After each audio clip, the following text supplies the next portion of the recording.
Tirupati YCP incharge Abhinay రెడ్డిపై case నమోదైంది. దీనికి సంబంధించిన బ్రేకింగ్ అప్డేట్ చూస్తున్నాం. అయితే ఆయనపై అలిపిరి పోలీసులు కేసు నమోదు చేశారు.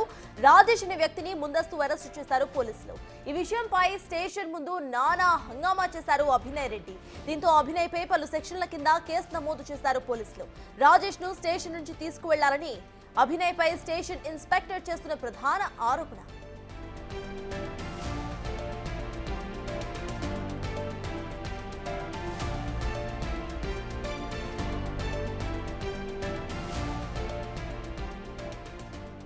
కేసుకు సంబంధించిన అప్డేట్స్ మా ప్రతినిధి దామోదర్ అందిస్తారు. దామోదర్, చెప్పండి, వైసీపీ ఇన్ఛార్జ్ అభినయ్ రెడ్డిపై కేసు నమోదైనట్టుగా తెలుస్తోంది. అసలు ఈ కేసు ఎందుకు నమోదు చేశారు పోలీసులు? అప్డేట్స్ ఏంటి? డిప్యూటీ మేయర్ ఎన్నికల సందర్భంగా ఏదైతే మాజీ డిప్యూటీ మేయర్ భూమన అభినయ్ రెడ్డి వ్యవహరించిన తీరుతో పోలీసులు కేసు నమోదు చేశామని చెప్తున్నారు. ముఖ్యంగా రాజేష్ అనే వ్యక్తిని అనిల్ కుమార్ అనే అతనికి సంబంధించిన సోదరుడు రాజేష్ మీద 100 కాల్స్ రావడంతో అతను వేరే వారిని బెదిరిస్తున్నాడు. అలా కొన్ని ఏరియాల్లో తన అనుచరగణంతో తిరిగి టీడీపీతో పాటు కూటమికి సంబంధించిన వ్యక్తులను బెదిరిస్తున్నాడని ఫిర్యాదులు రావడంతో అతన్ని అలిపిరి పోలీస్ స్టేషన్ లో పోలీసులు ముందస్తు జాగ్రత్తగా అతన్ని అదుపులోకి తీసుకున్నారు. 3వ తేదీ 4వ తేదీ ఈ విధమైన ఫోన్ కాల్స్ రావడం వల్లే తాము అదుపులోకి తీసుకున్నామని చెప్పారు. అయితే 4వ తేదీ తెల్లవారుజామున 5:30 గంటల సమయంలో భూమన అభినయ్ రెడ్డి ఏదైతే అలిపిరి పోలీస్ స్టేషన్ వద్దకు చేరుకొని అతన్ని ఎందుకు లోపల పెట్టుకున్నారు, విడుదల చేయాలంటూ పోలీసులతో రాంగ్ బిహేవియర్ చేశాడని, దీనివల్ల పోలీసుల విధులకు ఆటంకం ఏర్పడింది, అందువల్ల అతని మీద కేసు పెట్టమని ఏదైతే అలిపిరి సర్కిల్ ఇన్స్పెక్టర్ రామ్ కిషోర్ ఇచ్చిన ఫిర్యాదు మేరకు కేసు నమోదైంది.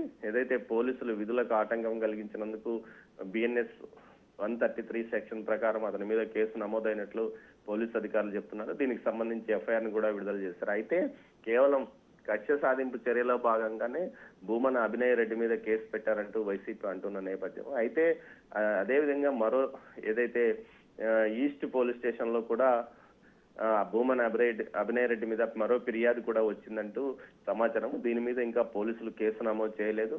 ముఖ్యంగా ఏదైతే 4వ తేదీ రాత్రి అభినయ్ రెడ్డి టీడీపీ నాయకుడు రాయల్ నగర్ లోని మబ్బు దేవనారాయణ రెడ్డి ఇంటికి చేరుకొని ఇంట్లో ఎవరు లేని సమయంలో అక్కడ ఉన్న వారిని బెదిరించాడంటూ కూడా ఫిర్యాదు అందినట్లు సమాచారము. ఈ సందర్భంగా భూమన అభినయ్ రెడ్డితో పాటు ఒక 40 మంది యువకులు వీరితో పాటు తిరుపతి ఎంపీ గురుమూర్తి కూడా వెళ్లి అక్కడ గొడవ సృష్టించాడు. ఏదైతే అడ్డుకోవడానికి అక్కడ నుంచి పంపించడానికి ప్రయత్నించిన పోలీసుల పైన కూడా భూమన అభినయ్ రెడ్డి అనుచరులు దాడి చేశారంటూ కూడా ఫిర్యాదు చేసినట్లు సమాచారం. దీని మీద కూడా త్వరలో కేసు నమోదయ్యే అవకాశం ఉంది. అదేవిధంగా చిత్తూరు ఒక హోటల్లో కూడా దీనికి సంబంధించి ఏదైతే వైకాపా కార్యకర్తలు ఉన్న వైకాపా క్యాంపు వద్ద కూడా హోటల్ భాస్కర్ లో గొడవ చేశాడు. దీనికి సంబంధించి చిత్తూరులో కూడా కేసు నమోదయ్యే అవకాశం ఉందని తెలుస్తుంది.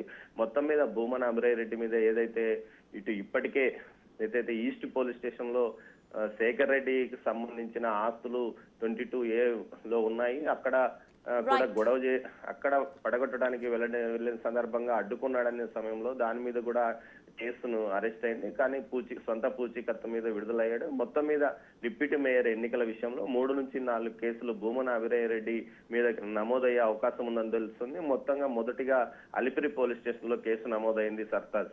Right, thank you Damodar.